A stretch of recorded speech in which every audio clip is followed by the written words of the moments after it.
Bonjour à tous, aujourd'hui petite vidéo sur l'univers du crochetage. Donc je vais vous faire découvrir ce monde qui reste un peu mystérieux voire magique, qu'on découvre souvent dans le cinéma, on voit avec quelle facilité ils arrivent à ouvrir, c'est peut-être pas toujours la réalité, et si ça vous passionne et que vous voulez découvrir comment faire, vous allez vous rendre compte que c'est pas aussi facile que ça en a l'air, mais c'est possible. Et pour démarrer, ça n'a pas de démarrer avec un petit kit de démarrage débutant, ici qui m'a été envoyé par Bar Home VIP. Je vous mettrai le lien en bio ou en commentaire. Pour pouvoir débuter, voilà, c'est un petit kit qui coûte vraiment pas trop cher. Et vous avez un cylindre, un cadenas, un cylindron transparent, ce qui va permettre de découvrir le mécanisme par transparence et de voir où on positionne ces outils. C'est fatalement beaucoup plus simple pour démarrer. Ça va vous donner un peu de dextérité et un peu d'expérience avant de vous attaquer à d'autres cylindres ou cadenas plus sérieux. On a avec le kit une pochette qui reprend tous des crochets, différents tendeurs et un petit pack de vacances format carte de visite qui est fourni avec. Donc voilà, avec l'ensemble, vous avez déjà de quoi vous amuser et découvrir. Vraiment pour débuter, c'est sympa. Donc on a ici par exemple un premier cylindre PZ qui est totalement transparent. Donc vous voyez ici, on peut découvrir tout le mécanisme par transparence. Donc évidemment, le but dans le crochetage, ça va être d'aligner toutes les goupilles pour que la ligne de césure soit bien alignée et pouvoir mettre le rotor en rotation. On va essayer de reproduire ça avec les crochets. Donc on va profiter des petites erreurs de fabrication, des petites tolérances pour pouvoir mettre le cylindre en rotation. Alors, première chose, c'est le tendeur. Donc ici, je vais utiliser ce modèle qu'on vient introduire dans le rotor, sur le haut. On va y mettre une pression légère. C'est vraiment ça, toute la dextérité à avoir, c'est de pouvoir mettre la bonne pression pour pouvoir ne pas trop forcer ou trop peu.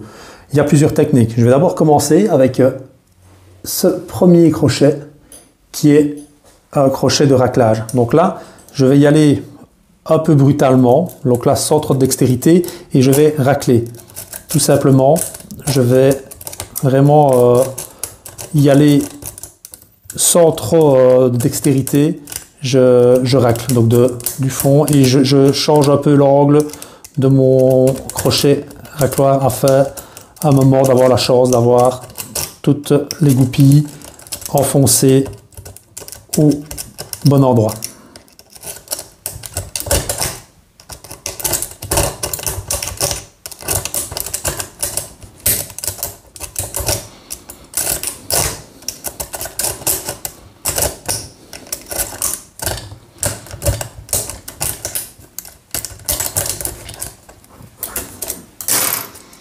Voilà, donc là, le cylindre s'est mis en rotation.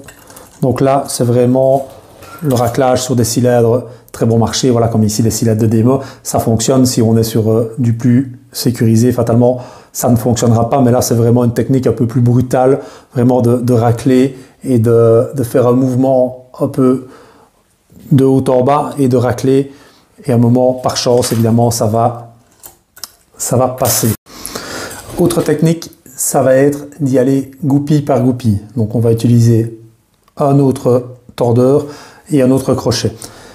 Le but, ça va être d'aller chercher la goupille, d'abord la plus résistante. Donc on essaye d'aller palper chaque goupille.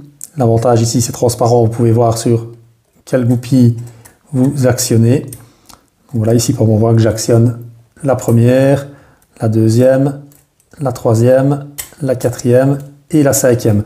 Donc là, on va mettre une tension et on va essayer d'aller trouver celle qui est la plus difficile. Donc on émet d'abord une tension dessus et on avance. Et on voit lesquelles, il y en a qui descendent toutes seules sans même rien faire. Donc ça, c'est que c'est pas les premières à descendre. Et on va voir tout de suite, à un moment, il y en a une qui va être plus résistante. Voilà, ici, je suis sur l'avant-dernière. Je sens qu'elle est plus résistante. Donc, j'essaye de la faire descendre pour la caler à la ligne de césure. Et puis, je passe à la suivante. C'était la numéro 3. Puis, je continue d'avancer pour trouver quelle est la suivante la plus bloquante. Voilà. Et là, le cylindre s'est mis en rotation. Donc là, c'est vraiment super pour vous exercer, étant donné que vous avez un visuel vraiment sur chaque loge de chaque goupille. On va passer au cadenas, où c'est la même chose au niveau des loges, sauf qu'ici, il y en a un peu plus. Plusieurs techniques pour le cadenas. Donc là, j'introduis de nouveau un tordeur et je vais aller tricher. Et là, je l'ouvre évidemment en 2 temps, 3 mouvements, parce que je n'ai pas crocheté chaque loge. J'ai été le bypasser, donc j'ai été chercher le mécanisme ici afin de pouvoir déverrouiller l'anse du cadenas. Donc il y a différentes techniques évidemment sur les cadenas, mais sinon ici voilà, j'ai un bon visuel dessus, donc je peux aller voir pour aller chercher chaque loge et aligner la ligne de césure parfaite et ouvrir le cadenas. Donc vous voyez, il y a vraiment de quoi s'amuser, découvrir la passion du crochetage. C'est vraiment très passionnant et c'est vraiment une histoire de dextérité, de patience et d'entraînement. Et voilà, une fois que vous aurez facile avec ce type de cadenas, de cylindre, vous pouvez passer à d'autres. Vous pouvez évidemment après vous entraîner sur des vrais cylindres, des vrais cadenas et progresser et vraiment progresser dans cette passion. Je le répète, vous faites ça chez vous et pas sur les portes qui ne vous appartiennent pas. Donc ici, je vais vous mettre le lien si vous voulez commander ce petit kit qui est composé de plusieurs crochets, de plusieurs tordeurs et cadenas, cylindres d'entraînement. Comme ça, vous pouvez vraiment démarrer et vous essayer au crochetage. Vous n'hésitez pas, bien sûr, à vous abonner, à liker la vidéo et on se retrouve sur une autre vidéo.